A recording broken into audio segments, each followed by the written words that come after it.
பிலிப்பியரிலும் கொலோசேயரிலும் கிறிஸ்துவை பற்றி சொல்லியிருக்கிற உண்மைகளை இந்த காலாண்டிலே நாம் தியானிக்க இருக்கிறோம். பரலோகத்தையும் பூலோகத்தையும் இணைப்பதற்கு கிறிஸ்து என்ன செய்திருக்கிறார் என்பது இந்த தியானத்தின் மையப்பொருளாக இருக்கப் போகிறது. இந்த வாரத்தில் துன்பப்பட்டும் கைவிடப்படுகிறது இல்லை எப்படி என்பதை நாம் பார்க்க இருக்கிறோம். நம் வாழ்க்கையில் பிரச்சனைகள் வந்தால் தேவன் நம்மேல் அன்பாக இல்லை என்ற அர்த்தமா? பல சமயங்களில் நாம் அப்படித்தான் நினைத்து விடுகிறோம். அப்படி இல்லை என்பதை இன்றைக்கு நாம் தியானிக்க இருக்கிறோம். ஜெபம் பண்ணுவோம். எங்களை பீறினாலும் குணமாக்குகிறவரும், எங்களை அடித்தாலும் எங்களுடைய காயங்களை கட்டுகிறவருமான அன்புள்ள தேவனே, இந்த நல்ல நேரத்திற்காக நாங்கள் ஸ்தோத்திரிக்கிறோம்.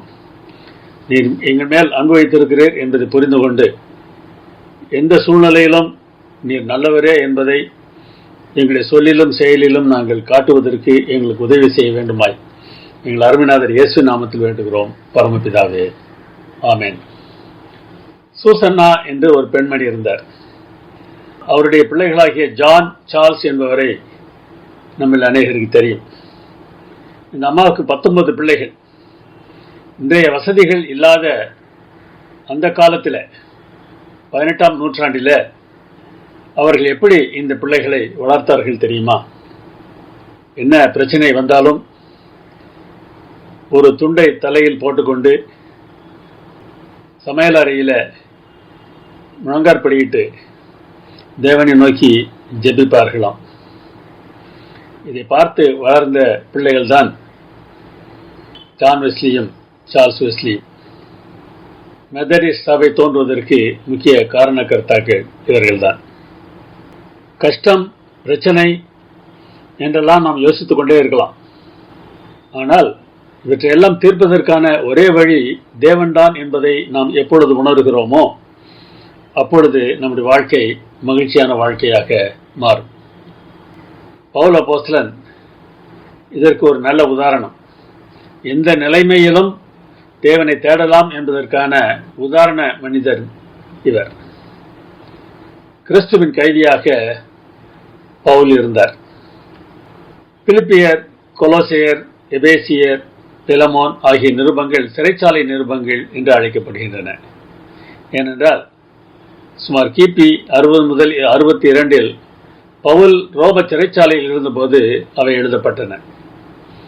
5 ஆண்டுகளுக்கு பிறகு அவர் மீண்டும் சிறையில் போடப்பட்டார். அந்த சமயத்தில் 2 தீமோத்தேயு எழுதப்பட்டது. சிறைச்சாலையில் கைதியாக இருப்பதை குறித்து பவுல் அதிகமாக கவலைப்படவில்லை. அவருடைய நோக்கமெல்லாம் நான் இயேசுவுக்கு கைதியாக இருக்க வேண்டும் என்பதுதான். தன்னுடைய கைதி நிலையை பற்றி சொல்லும்போது, உங்கள் பொருட்டு நான் கட்டுண்டவனாய் இருக்கிறேன் என்று எபேசியருக்கு எழுதும்போது சொல்லுகிறார். சுவிசேஷத்திற்காக சங்கிலியால் கட்டப்பட்டிருக்கிறேன் என்றும் சொல்லுகிறார். கட்டப்பட்டு அடிமையாக இருக்கிறவர் தன்னை ஸ்தானாபதி என்று அழைத்துக் கொள்கிறார். இந்த உலகத்து மக்களுக்கு அவர் சிறை கைதியாக தெரியலாம். ஆனால் கிறிஸ்துவுக்கோ இவர் ஸ்தானாபதியாக இருந்தார். ஆனால் ஒன்றை நாம் மறந்துவிடக்கூடாது. இவர் ஸ்தானாபதி என்பதற்காக எல்லாவற்றையும் தன் விருப்பப்படி செய்துவிடவில்லை. தன்னுடைய ராஜாவாகிய கிறிஸ்து என்ன சொல்லுகிறாரோ அதை நிறைவேற்றுகிற ஸ்தானாபதியாக இவர் இருந்தார். நாம் எல்லாரும் இயேசு கிறிஸ்துவுக்கு கைதிகளாக இருக்கிறோமா என்று யோசித்து பாருங்கள். அப்படிப்பட்ட எண்ணம் இல்லாமல் இருந்தால் அவர் என்ன சொல்லியிருக்கலாம்? இது மாதிரி சிறை கைதியாக இருக்க வேண்டிய சூழ்நிலை இல்லாமல் இருந்ததென்றால் நான் அதிகம் சாதித்திருப்பேன் என்று சொல்லலாம். ஆனால் அவர் அப்படி சொல்லவில்லை. தன்னுடைய நிலையை அவர் நன்கு உணர்ந்திருந்தார். நான் தேவனுக்கு அடிமை, தேவன் என்ன சொல்கிறாரோ அதை நான் செய்ய வேண்டும்,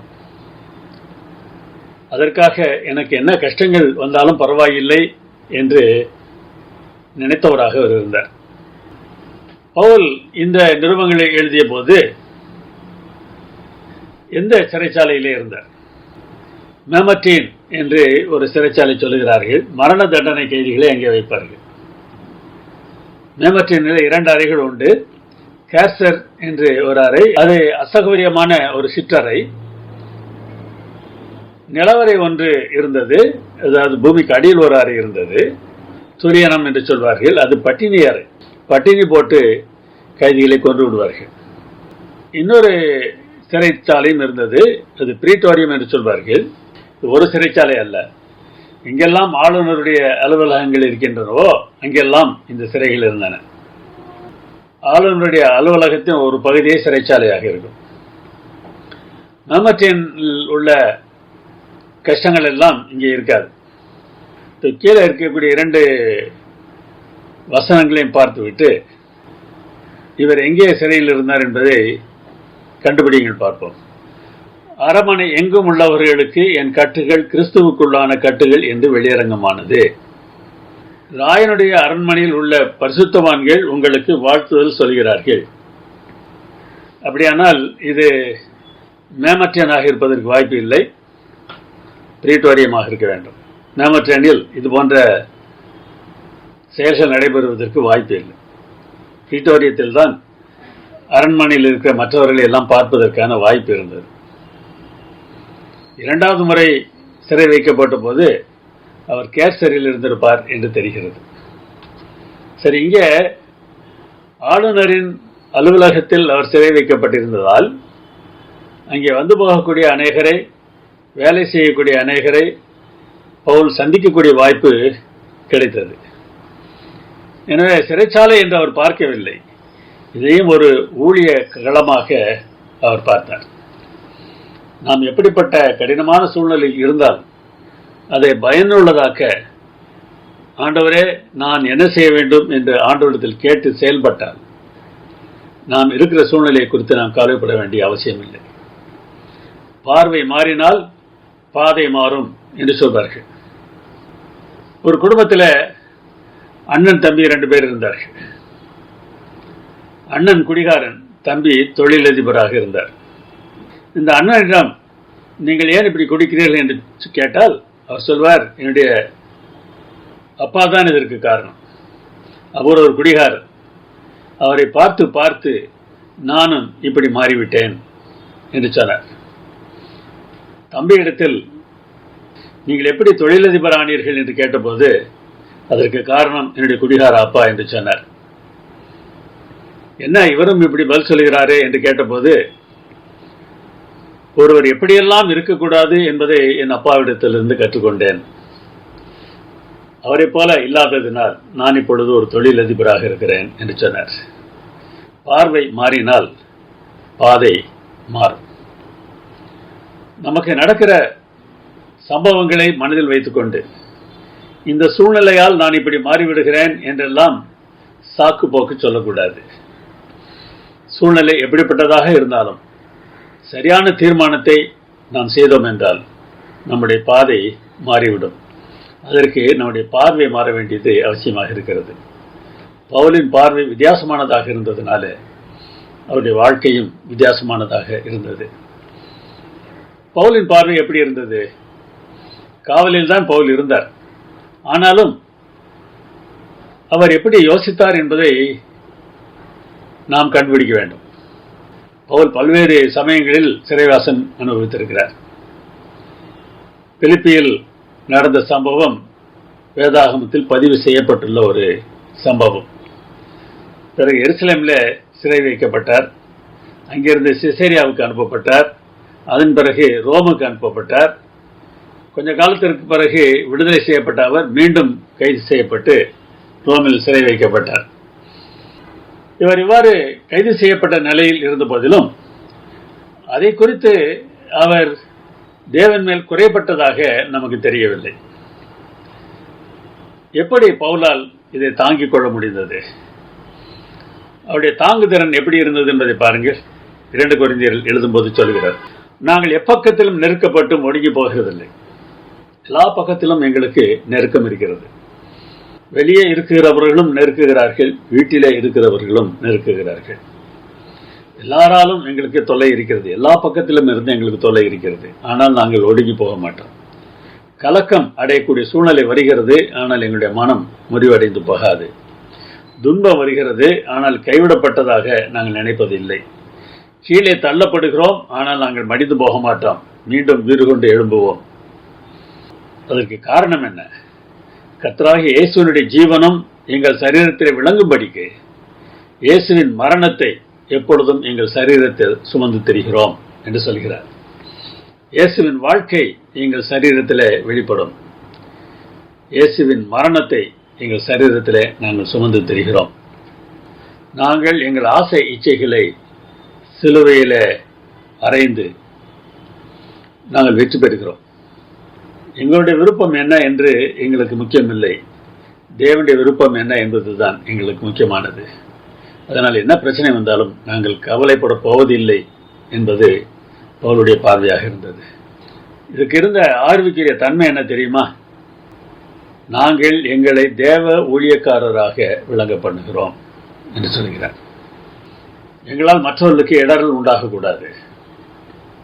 நாங்கள் தேவனுடைய ஊழியக்காரர்கள். ஊழியக்காரர்கள் என்கிற வார்த்தையை வேலையாள், ஏவலாள் என்று மொழிபெயர்க்கலாம். நாம் உணவு விடுதிகளில் சாப்பிட சென்றிருக்கும் போது நமக்கு என்னது தேவை என்று பார்ப்பதற்கு பக்கத்தில் ஒருவர் காத்திருப்பார் அல்லவா? அதற்கு இந்த வார்த்தை தான் பயன்படுத்தப்பட்டிருக்கிறது. நாங்கள் தேவனுக்கு வேலையாட்கள். மிகுந்த பொறுமையிலும் உபத்திரவங்களிலும்.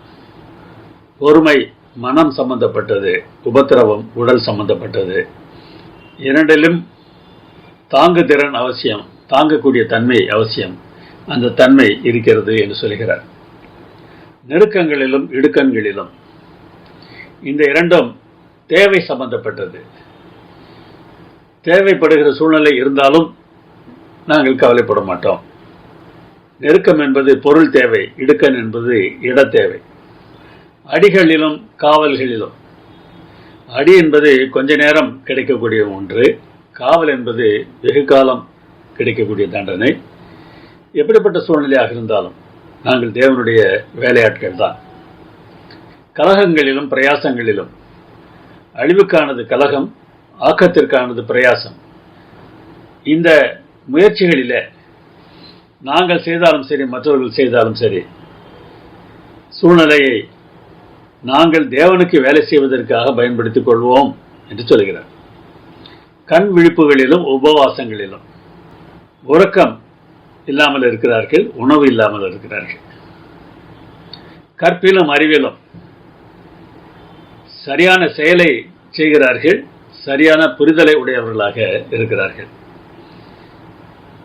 இவை எல்லாவற்றிலும் அவர்கள் செய்கிற தீர்மானங்கள் நாங்கள் தேவனுக்கு வேலைக்காரர்கள் என்பதை மனதில் வைத்து செய்கிற தீர்மானங்களாகும். இன்னும் பட்டியல் தொடர்கிறது. நீடிய சாந்தத்திலும் தயவிலும். நீடிய சாந்தம் என்பது கோபப்படாமல் இருத்தல். தயவு என்பது கஞ்சமில்லாமல் இருத்தல். உடனடியாக கோபப்பட மாட்டோம், ஆனால் நன்மை செய்வதற்கு நாங்கள் தயங்க மாட்டோம்.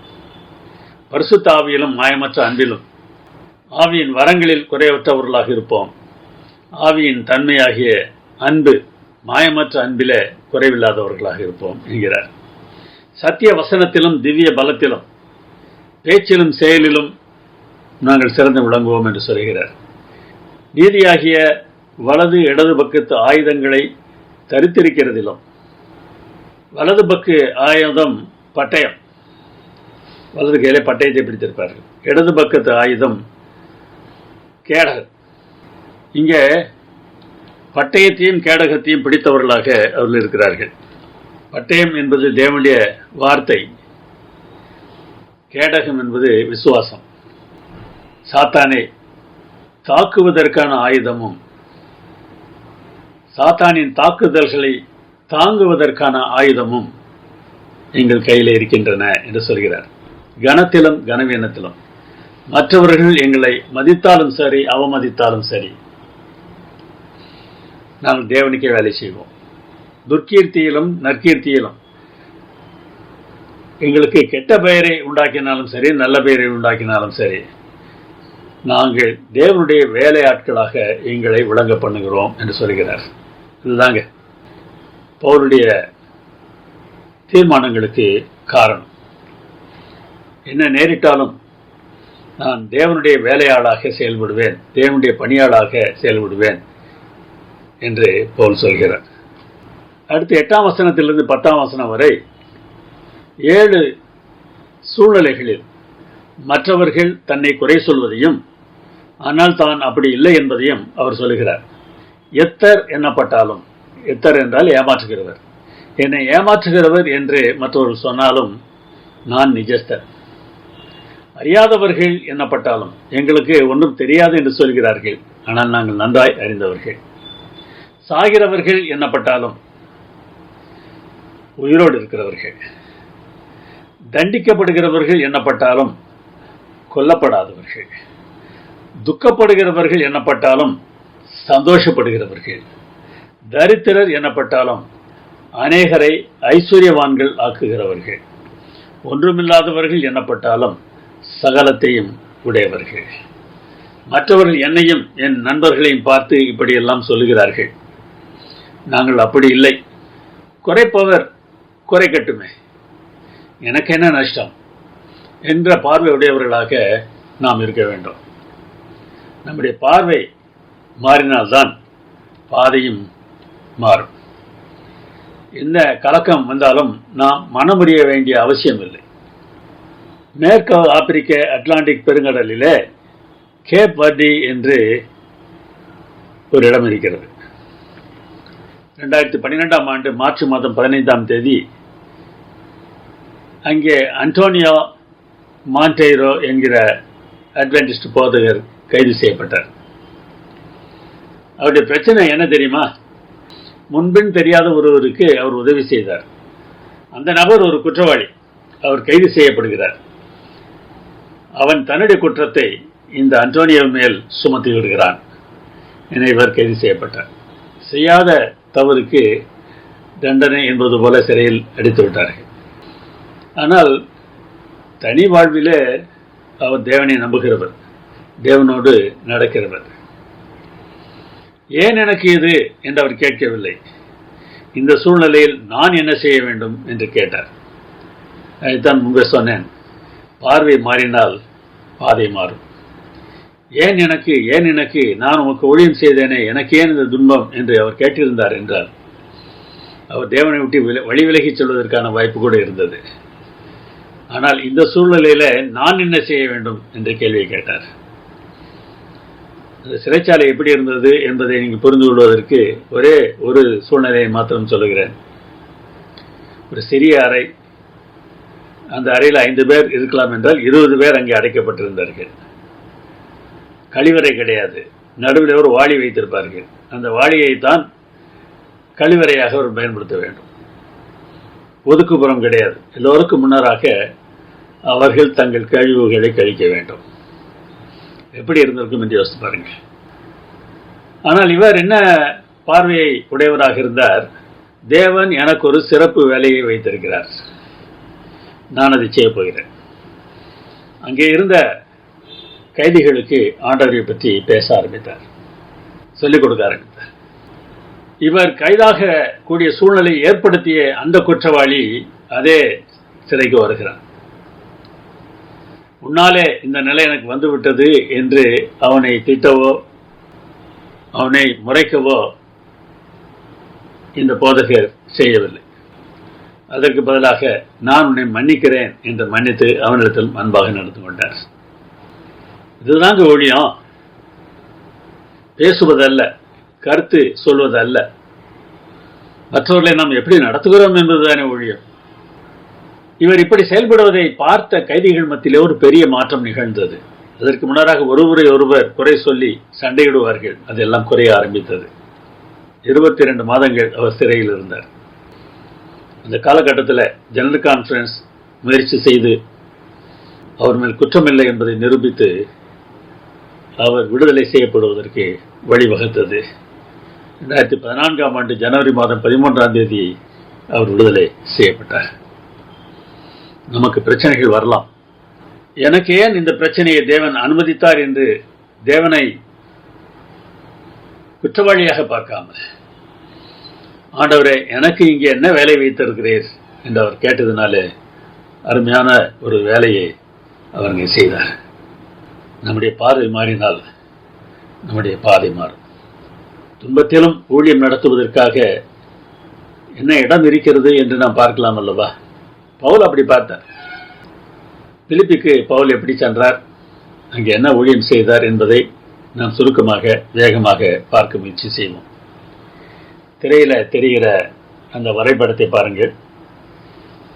1 என்பது சீரியாவில் இருந்த அந்தியோகியா.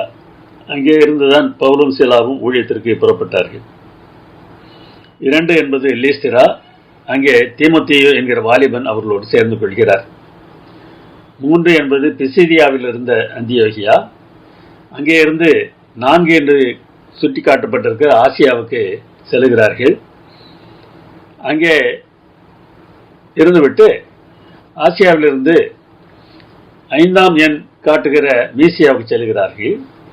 அங்கிருந்து 6 என்கிற எண் காட்டுகிற பித்தினியாவுக்கு செல்ல வேண்டும் என்பது அவருடைய திட்டம். ஆனால் 7 என்று காட்டுகிற துரோவாவுக்கு செல்ல வேண்டிய சூழ்நிலை ஏற்படுகிறது. அங்கிருந்து கடல் மார்க்கமாக நெயப்போலிக்கு சென்று பிலிப்பி நகரத்தை அடைந்தார்கள். இந்த பயணத்தில் சில நடத்துதல்களை நாம் பார்த்தாக வேண்டும். அவர்கள் ஆசியாவில் இருந்தபோது தேவன் தடுப்பு சுவரை எழுப்பியது போல் தெரிந்தது. ஆசியாவிலே வசனத்தை சொல்லாதபடிக்கு ஆவியானவர் தடை பண்ணினார். மீசியா வந்த பிறகு பித்தினியாவுக்கு செல்ல வேண்டும் என்று பிரயாசப்பட்டார்கள். ஆவியானவர் அவர்களை போகவிடவில்லை. ஊழியம் என்பது எல்லா இடத்திலும் எல்லாவற்றையும் பேசிக் கொண்டிருப்பதல்ல. எந்த இடத்துல என்ன பேச வேண்டும் என்பதை நாம் அறிந்திருக்க வேண்டும். எங்கே செல்ல வேண்டும், என்ன சொல்ல வேண்டும் என்பதையெல்லாம் நமக்கு சொல்லித் தருபவர் ஆவியானவராக இருக்க வேண்டும். அந்த ஊழியம்தான் வெற்றி அடையும். என்ன ஒரே தடுப்பாக இருக்கிறது என்று அவர் நினைத்த போது ஒரு திறப்பு ஏற்பட்டது. துரோவாவுக்கு வந்தார்கள். அங்கே பவுலுக்கு ஒரு தரிசனம் கிடைத்தது. மக்கெதோனியா தேசத்தைச் சேர்ந்த ஒருவன், நீர் மக்கெதோனியாவுக்கு எங்களுக்கு உதவி செய்ய வேண்டும் என்று தன்னை வேண்டிக் கொண்டதாக சொப்பனத்தில் பார்த்தார். அப்படியானால் நாம் ஐரோப்பா கண்டத்துக்கு செல்ல வேண்டும் என்று அவர் தீர்மானித்தார். துரோவாவிலிருந்து நெயப்போலி சென்று நெயப்போலியிலிருந்து பிலிப்பிக்கு சென்றார்கள். பிலிப்பி என்கிற நகரமானது இன்றைய கிரேக்க நாட்டின் வடகிழக்கில் இருந்தது. அந்த பகுதி அப்பொழுது மக்கதோனியா என்று சொல்வார்கள்.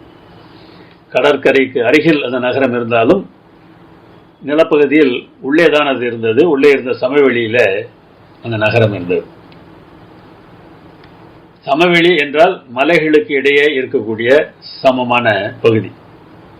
பிலிப்பி பட்டணத்தின் அருகில நெயப்போலி என்கிற துறைமுக பட்டணம் இருந்தது. மேற்கே இருந்து வருகிற நெடுஞ்சாலை பிலிப்பி பட்டணத்தின் வழியாகத்தான் செல்லும்.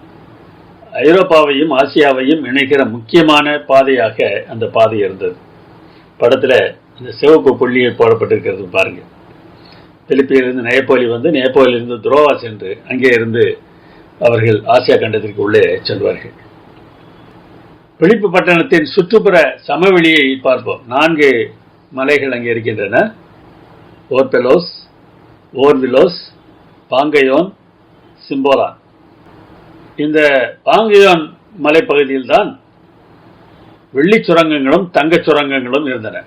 அதனால் பிலிப்பி ஒரு வசதியான பட்டணமாக இருந்தது. அமைப்பில் மாத்திரமல்ல, இந்த நகரம் இன்னமும் அதிகார வர்க்கத்திற்கு ஒரு முக்கியமான பகுதியாக இருந்தது. மக்கதோனிய அரசனாகிய 2ஆம் பிலிப், அதாவது மகா அலெக்சாண்டருடைய அப்பா தான் இப்பகுதியை பிடித்து இந்த நகரத்தை நிறுவினார். அதனால்தான் அது பிலிப்பி என்று அழைக்கப்படுகிறது. கிமு 42க்கு பிறகு இது ரோம குடியேற்ற நகரமாக உயர்வடைந்தது. குட்டி ரோம் என்று சொல்வார்கள். ரோமில் இருக்கக்கூடிய எல்லா சலுகைகளும் இந்த பட்டணத்திலே குடியிருந்தவர்களுக்கு கிடைத்தன. ரோமபாணி சட்டம், நகர அமைப்பு, அடையாளம் எல்லாம் அங்கே இருந்தன. இத்தாலியில் இருக்கக்கூடிய உரிமைகள் இவர்களுக்கும் கிடைத்தன. எனவே இந்த பகுதியிலிருந்து ஊழியம் அநேக இடங்களுக்கு செல்வதற்கான வாய்ப்பு ஏற்பட்டது. அதற்காகவே தேவன் அந்த இடத்திற்கு இவர்களை அழைத்து சென்றிருக்க வேண்டும். பிலிப்புக்கு செல்லும் போது அங்கே சென்ற ஊழியக்காரர்கள் பவுல், சீலா, தீமோத்தேயு, லூக்கா. சீலா என்பவர் எருசலேம் சபையில் ஒரு முக்கியமான தலைவராக இருந்தவர், ஒரு தீர்க்கதரிசி. எருசலேம் ஆலோசனை சங்கத்திற்கு பிறகு இவர் சீரியாவில் இருந்த அந்தியோகியாவுக்கு சென்றார். அங்கேதான் பவுல் இருந்தார். பவுலும் சீலாவும் அங்கே இருந்து ஊழியத்திற்கு புறப்படுகிறார்கள். தீமோத்தேயு என்பவர் லீஸ்திராவில் இருந்தவர். இரண்டாம் ஊழிய பயணத்தில் பவுல் சீலாவோடு இணைகிறார். பிலிப்பியிலேயே அவர் தங்கி இருந்ததற்கான வாய்ப்பு அதிகம் இருப்பதாக தெரிகிறது. லூக்கா கவனமான வரலாற்று ஆசிரியர். துரோவாவில் பவுலிடம் சேர்ந்தார். அங்கேருந்து நாங்கள் என்று சொல்வார். பிலிப்பியில் நடந்த நிகழ்வுகளில் அவர்களோடு கூட இருந்தார். அதற்கு பிறகு நாங்கள் என்பது அவர்கள் என்று மாறிவிடுகிறது. எனவே அந்த குறுகிய காலம் லூக்கா இவரோடு இருந்திருக்கிறார் என்பது தெரிகிறது. இவர்தான் லூக்கா எழுதிய நற்செய்தி நூலையும் அப்போஸ்தலர் நடபடிகளையும் எழுதினவர். அங்கே நடந்த ஆற்றங்கரை ஊழியத்தை முதலாவதாக பார்ப்போம். பிலிப்பிக்கு அவர் சென்ற பிறகு ஆற்றின் அருகே பெண்கள் வழக்கமாக கூடுகிற இடத்திற்கு சென்று அங்கே கூடி வந்த ஸ்திரீகளுக்கு இவர்கள் உபதேசித்தார்கள். ஆற்றங்கரையில் கூடி பகிரங்கமாக தேவனை தொழுது கொள்வதற்கு இந்த பெண்கள் வைக்கப்படவில்லை. இதுவும் சாதாரண பெண்கள் இல்லை. லீதியாள் என்று ஒரு பெண்ணை பற்றி சொல்லியிருக்கிறது. அவள் ஒரு வியாபாரி. அந்த ஊரை சேர்ந்தவள் இல்லை, தியத்தீரா ஊரை சேர்ந்தவள். ஆனால் தேவனை வணங்குகிறவள். பவுல் சொல்கிற எல்லாவற்றையும் கவனித்து கேட்கும்படி கர்த்தர் அவள் இருதயத்தை திறந்தருளினார். ஊழியம் என்பது நாம் மற்றவருடைய மனதை மாற்றுவதல்ல. தேவன் மற்றவருடைய மனதை மாற்றுகிறார். நான் அதற்கு உதவுகிறோம், அவ்வளவுதான். எனவே நான் சாதித்து விட்டேன் என்று சொல்வதற்கு அங்கு எதுவுமே இல்லை. என்னுடைய பேச்சு எவ்வளவு திறமையாக வடிவமைக்கப்பட்டாலும் உங்கள் மனதில் ஆவியானவர் பேசவில்லை என்றால் என் பேச்செல்லாம் வெறும் சத்தம்தான். லீதியாளின் இருதயத்தை கர்த்தர் திறந்தார் என்கிற வார்த்தைகளை மறந்து விடாதீர்கள். ஆண்டவர் இன்றைக்கு உங்கள் இருதயத்தை திறக்க வேண்டும். பிறகு பவுலிடம் லீதியாள் சொல்கிறார், என்னுடைய வீட்டில் வந்து தங்குங்கள் என்று சொல்கிறார். 4 பேர் தங்குவதற்கு வசதி இருந்த ஒரு வீடு லீதியாளின் வீடு என்றால் வசதியான மக்களையும் தேவன் தம் பக்கமாக ஈர்த்துக் கொள்கிறார் என்பது தெரிகிறது. நடைபாதை ஊழியத்தையும் அங்கே செய்திருக்கிறார்கள். இவர் ஊழியத்திற்காக வெளியே செல்லும் போது ஒரு பெண் குறுக்கே வருவார். அவரிடத்தில் குறி சொல்லுகிற ஆவி இருந்தது. அதை வைத்து அநேகர் சம்பாதித்துக் கொண்டிருந்தார்கள். இவரை பார்த்த உடனே இவர்கள் ரட்சிப்பின் வழியை நமக்கு தெரிவிக்கிறவர்கள் என்று அவள் பேசினார். அவளை உற்று பார்த்தபோது இவள் மூலமாக பிசாசு பேசியது தெரிந்தது. பிசாசு தங்களை கிண்டல் அடிக்கிறது என்பதை புரிந்து கொண்ட பவுல் சினமடைந்து இவளை விட்டு புறப்பட்டு போ என்று அந்த அசுத்தாவியை அதட்டுகிறார். சில சமயங்களிலே உங்களை கேலி செய்கிறவர்கள், உங்களை பற்றி தவறாக பேசுகிறவர்கள் பிசாசின் கட்டுப்பாட்டில் இருந்து செயல்பட்டு கொண்டிருக்கலாம். நீங்கள் அவர்கள் மேல் கோபப்படக்கூடாது, அந்த பிசாசின் மேல் தான் கோபப்பட வேண்டும்.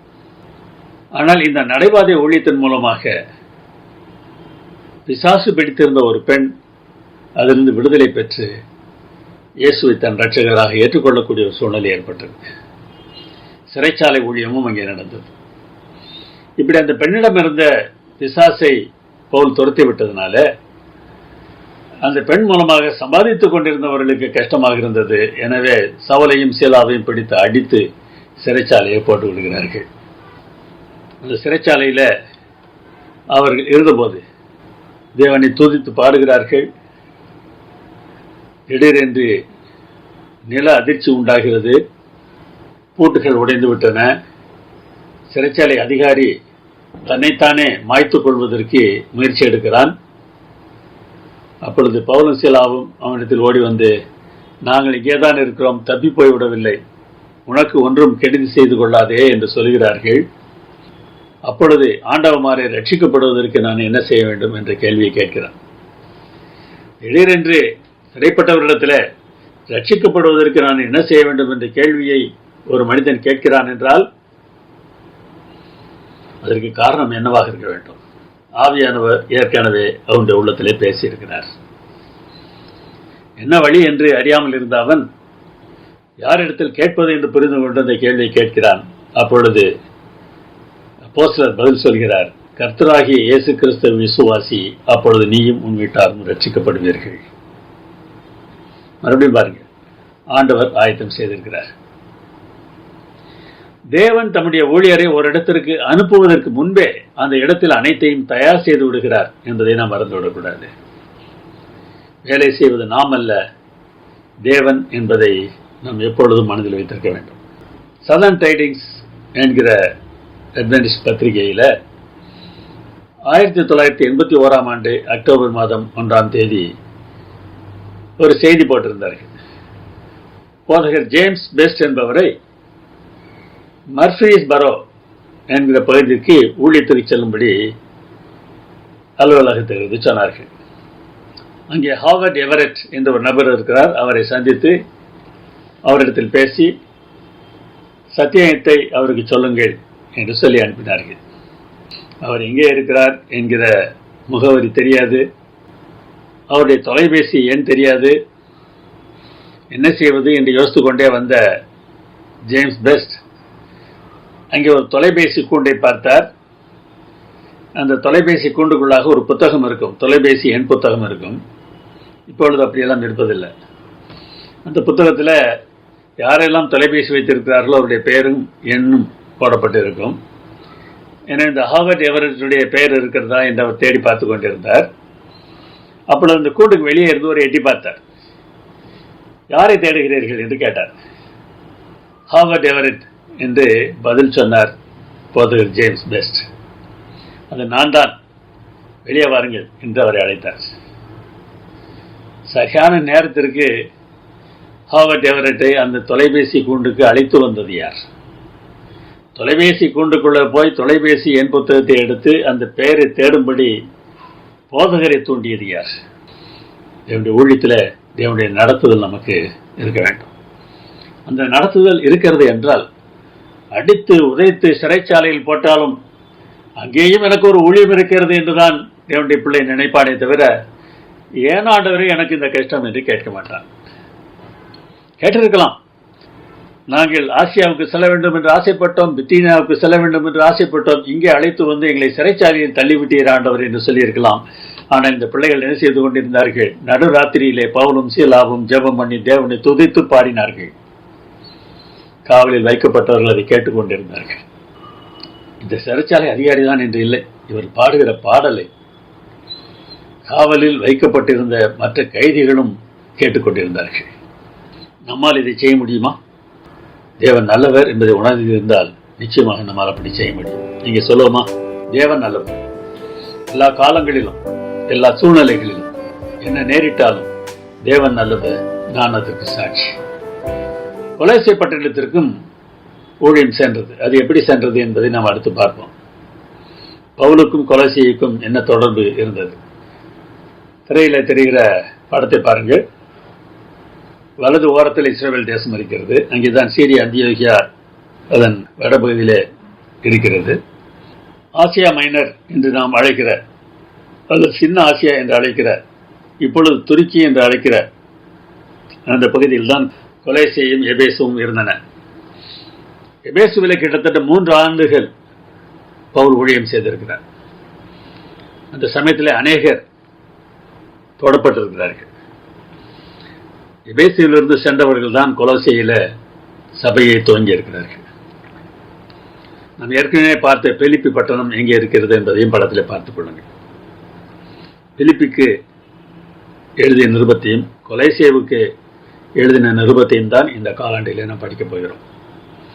எப்பாப்ரா என்ற ஒரு நபரை குறித்து பவுல் கொலோசியருக்கு எழுதுவதிலே சொல்கிறார். சுவிசேஷம் உங்களிடத்தில் வந்தது, நீங்கள் சத்தியத்தின்படி தேவ கிருபையை அறிந்து கொண்டீர்கள். அது முதல் சுவிசேஷம் உங்களிலே கிரியை செய்கிறது. இதை உங்களுக்கு வந்து சொன்னவர் எப்பாப்பிரா என்று சொல்கிறார். அவர் எங்களுக்கு உடன் விளையாள், உங்களுக்கு கிறிஸ்துவின் உண்மையான ஊழியக்காரன். அவர் உங்களுக்கு இதை கற்றுக் கொடுத்தார். எனவே கொலோசையில் இந்த சபையை ஸ்தாபித்தவர் பவுல் இல்லை, எப்பாப்பிரா அதை செய்திருக்கிறார்.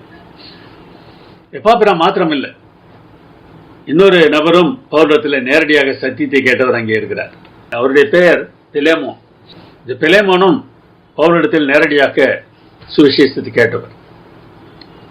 அவர் பெரிய பணக்காரர், மிக வசதியானவர். அவரிடத்தில் ஒனேசிம் என்ற ஒரு வேலைக்காரன் இருந்தான், அடிமை. அவன் அங்கிருந்து தப்பித்து விட்டான். தப்பித்து சென்ற ஒனேசிமு ரோமிலே பவுலை சந்திக்கிறார். பவுல் மூலமாக தேவனை பற்றி ஒனேசிமு தெரிந்து கொள்கிறார். அந்த நாட்டு சட்ட பிரகாரமாக ஒரு அடிமையை ஒருவர் கண்டால் அந்த அடிமையின் உரிமையாளரிடத்தில் அந்த அடிமையை திருப்பி அனுப்பி வைக்க வேண்டும். பவுல் அதை செய்கிறார். ஆனால் பிலமோனிடத்தில் ஒரு வேண்டுகோள் வைக்கிறார். கட்டப்பட்டு இருக்கையில் நான் பெற்ற என் மகனாகிய ஒனேசிமுக்காக உம்மை மன்றாடுகிறேன் என்று எழுதுகிறார். எவ்வளவு உருக்கமாக பேசுகிறார். இந்த பிலேமோனும் கொலோசியில் தான் இப்பொழுது குடியிருக்கிறார். கடை நிலையில் இருந்தாலும் தேவன் நம்மை அன்போடு தான் பார்க்கிறார். ஒனேசிமுவை ஒதுக்கிவிடவில்லை. அதே போல சபையில் இருக்கக்கூடிய விசுவாசிகளும் வளர வேண்டிய நிலையில் வளராமல் இருந்தாலும் கூட அவர் எப்படி அழைக்கிறார் என்று பாருங்கள். கொலோசியில பிரச்சனைகள் இருந்தன, பிலிப்பியிலும் இருந்தன. ஆனால் அங்கே இருந்தவர்களை அவர் எப்படி அழைக்கிறார் என்று பாருங்கள். அதன் முக்கியத்துவம் என்ன என்பதையும் நாம் பார்க்க வேண்டும். பிலிப்பி பட்டணத்தில் கிறிஸ்து இயேசுவுக்குள்ளான பரிசுத்தவான்கள் அனைவருக்கும் எழுதுகிறதாவது என்று சொல்கிறார். எல்லோரையும் பரிசுத்தவான்கள் என்று சொல்கிறார். கொலோசை பட்டணத்துக்கு எழுதும்போது அதே தான் சொல்கிறார். கொலோசை பட்டணத்திலே கிறிஸ்துவுக்குள் பரிசுத்தவான்கள் என்று அழைக்கிறார். பரிசுத்தவான்கள் என்றால் பிரித்தெடுக்கப்பட்டவர்கள் என்ற அர்த்தம். பிரித்தெடுக்கப்பட்ட நாள் பரிசுத்தம், அது ஓய்வு நாள் என்று அழைக்கப்பட்டது. பிரித்தெடுக்கப்பட்ட ஆட்கள் பரிசுத்தம், அவர்கள் ஆசாரியர்கள் என்று அழைக்கப்பட்டார்கள். பிரித்தெடுக்கப்பட்ட பணம் பரிசுத்தம், அது தசமபாகம் என்று அழைக்கப்பட்டது. இங்கே பிரித்தெடுக்கப்பட்ட விசுவாசிகளை குறித்து பேசுகிறார். அவர்களிடத்தில் குறைகள் இருந்தாலும், அவர்கள் கடை நிலையில் இருந்தாலும் கூட அவர்களை பரிசுத்தவான்கள் என்றுதான் தேவன் அழைக்கிறார். நீங்கள் பரிசுத்தவான்கள். பிலிப்பியருக்கு எழுதும்போது கண்காணிகள், உதவிக்காரர் என்றெல்லாம் சொல்கிறார். கண்காணிகள் என்பது பிஷப் என்று நாம் இப்பொழுது சொல்லலாம். உதவிக்காரர் டீக்கன். இந்த ஆங்கில வார்த்தைகள் ஒரு வேளை இந்த தமிழ் வார்த்தைகளின் அர்த்தம் என்ன என்பதை நீங்கள் புரிந்து கொள்வதற்கு உதவி செய்யலாம். பிலிப்பி பட்டணத்தில் ஒரு சிலர் தான் ஞானஸ்நானம் பெற்றதாக தெரிந்த போதிலும் அந்த சபை அதற்கு பிறகு வளர்ந்திருக்கிறது. அப்போஸ்தலர்கள் என்ன ஊழியம் செய்தார்களோ அந்த ஊழியத்தோடு வேலை முடிந்து விடவில்லை. விசுவாசிகள் இன்னமும் ஊழியம் செய்திருக்கிறார்கள். அங்கே இப்பொழுது கண்காணிகள் என்று அழைக்கப்படக்கூடிய அளவிற்கு பதவிகள் எல்லாம் உண்டாகியிருக்கின்றன. உதவிக்காரர்கள் ஏற்பட்டிருக்கிறார்கள். ஒரு சபை நிர்வாகம் பண்ணப்படும் போது இதுபோன்று அதிகாரிகள் அங்கே தேவைதான். ஆனால் ஒன்றை மறந்துவிடக்கூடாது. பதவி என்பது நாம் அதிகாரம் செலுத்துவதற்காக தேவன் ஏற்படுத்துகிற ஒன்று அல்ல. நாம் அடிமை வேலை செய்வதற்காகத்தான் இந்த பதவிகளை தேவன் உருவாக்கி இருக்கிறார். கொலோசைக்கு எழுதும்போது விசுவாசிகளாய் இருக்கிற சகோதரர்கள் என்று சொல்கிறார். இதுவும் பதவியில் இருந்த மக்களை பற்றி அவர் சொல்கிற வார்த்தை தான். நீங்கள் எவ்வளவு முக்கியமானவர் என்பதை உங்களுடைய பதவியை வைத்து நீங்கள் தீர்மானிக்க கூடாது. நீங்கள் எவ்வளவு முக்கியமானவர் என்பதை மற்றவர்கள் உங்களுக்கு கொடுக்கிற மரியாதையை வைத்து நீங்கள் தீர்மானிக்க கூடாது. இவற்றையெல்லாம் பின்பற்றி சென்றோம் என்றால் நாம் பாபிலோனின் அதிபதிகளாக மாறிவிடுவோம். நீங்கள் எவ்வளவு முக்கியமானவர் என்பதை உங்களை ரட்சிக்க கொடுக்கப்பட்ட உயிரை வைத்துதான் நீங்கள் அளக்க வேண்டும்.